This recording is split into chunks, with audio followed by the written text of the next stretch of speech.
La fin militaire, on va dire, de Daesh sur le terrain, notamment en Syrie, dans la zone syriaco-irakienne, ne signifie pas la disparition totale de cette organisation et des organisations terroristes en général.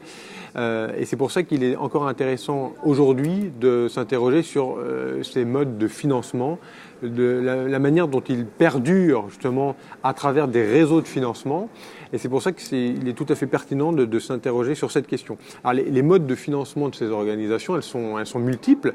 Daesh, notamment en Syrie, a beaucoup vécu, j'ai envie de dire, sur le dos de la bête, entre guillemets, avec les revenus du pétrole, et puis le pétrole ou le gaz qu'elle avait contrôlé, mais également, bien sûr, sur les banques, notamment les banques centrales à Mossoul, qu'elle contrôlait du fait de ses conquêtes territoriales. On peut penser aussi au trafic d'antiquités, d'œuvres d'art, bien sûr aux rackets. Tout ça a permis à cette organisation, entre 2014 et 2016, de gagner, entre guillemets, pas loin d'1 milliard de dollars par an.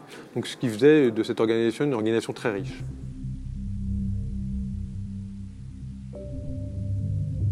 Ce qu'il faudrait, et c'est une des recommandations, dans un premier temps, c'est que les États membres du Conseil de l'Europe signent et ratifient tous les conventions du Conseil de l'Europe relatives au blanchiment, à la lutte contre le financement du terrorisme.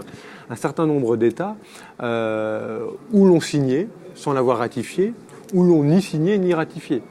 Voilà, il faut appliquer plus systématiquement les résolutions du Conseil de sécurité, notamment la résolution 2253 du Conseil de sécurité des Nations Unies, qui donne l'identité de certaines personnes ou de certaines entités sociales sur lesquelles il faut bloquer tous les avoirs, etc., et empêcher les financements. Il faudrait mettre en œuvre aussi les 40 recommandations du GAFI, le groupe d'action financière, qui a listé toute une série de recommandations.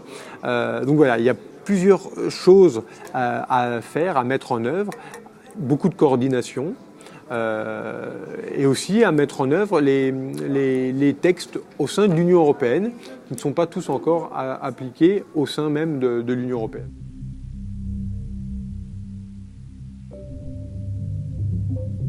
Aujourd'hui même et demain, à Paris, se tient une grande conférence avec 500 experts, 78 ministres de 80 pays différents, qui vont traiter justement de la lutte contre le financement dans une grande conférence qu'Emmanuel Macron, le président français, a souhaité déjà dans son allocation devant les ambassadeurs français, qui s'appelle No Money for Terror. Et donc pendant 2 jours, ces experts vont aussi pousser cette question. Il est intéressant de rappeler qu'il y a 2 aspects dans le financement du terrorisme.